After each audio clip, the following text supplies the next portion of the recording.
Okay, this is a first generation Porsche Cayenne.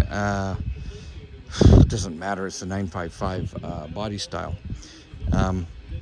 What I am doing is replacing the tray for the headlight. If you try and put your headlight in and the little teeth skip every time you're trying to turn the little wheel turns, when you turn this little thing there, that turns and locks and pulls forward and pulls the whole lighting assembly back. Don't mind the mess. I've got a car that's in complete pieces, and it grabs on that little bottom there and pulls it back in. Anyway, so it's pretty simple. With the lights out, you can replace this base. You can buy a brand new one for about $80. You can get one from the wrecking yard for like 10. Just make sure the teeth don't skip. And you can do that by looking at the teeth. This is my old one. This is the new one I just started putting in. I'd filmed already, started filming, and apparently I didn't have the camera on. So you can see the teeth. Let me hold that so I can turn it. See, the teeth are rounded.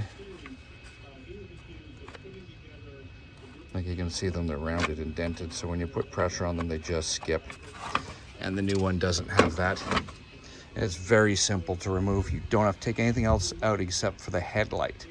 So you're gonna take out, there's T30 Torx, or you can use a 10 millimeter on the front one, or this one, that one, or this one.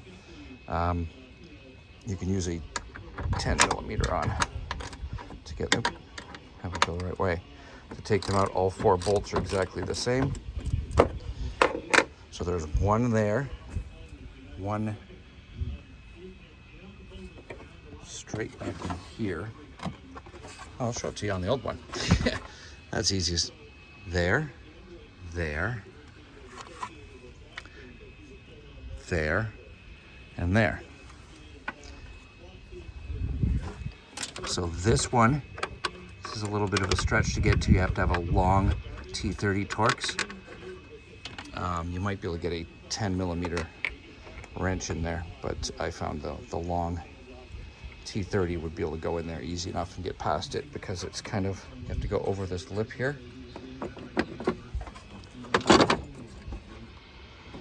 Let's just pull this one out.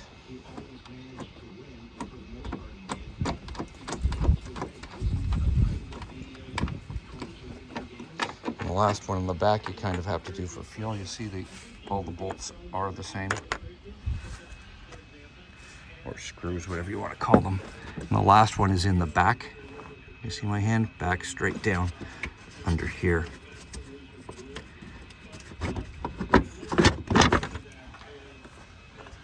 Do I have 4 out? Oh, I have 3 out. Oh, I never put that one in. So let me put this on a tripod so I can show. Actually, taking it out is quite simple. Lift this side. It's kind of Jenga. You have to unhook your headlight harness that is pushed in like this. The headlight harness is into the back right here. It's pushed into this clip.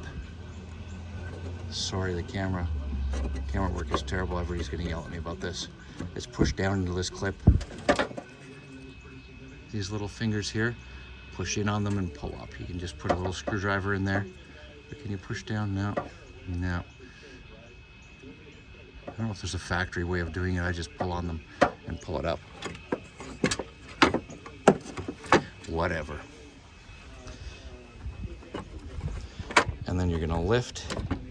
This is the hard part, to get this past here. I'm paying attention to some of my ratty bodywork. I'm building an off-road vehicle, so some of this stuff I don't really care about. And then it's gonna be a matter of weaseling it out. And it does come eventually.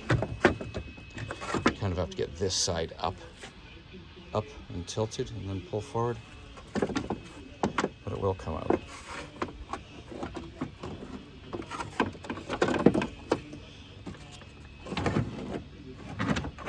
Tilt.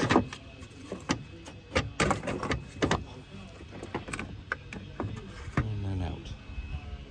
So this is the better one that I got. You see the teeth are sharp. I just picked this up at a wrecking yard for $10, but like I said, you can order a brand new one for like $60. But anyway, I'm just gonna bolt this back in. There's the 4 bolt. They're captive nuts for the bolts too. This one goes straight through, and so does this one as well. But yeah, getting it back in, same thing. Just make sure you get this little part, the little headlight release.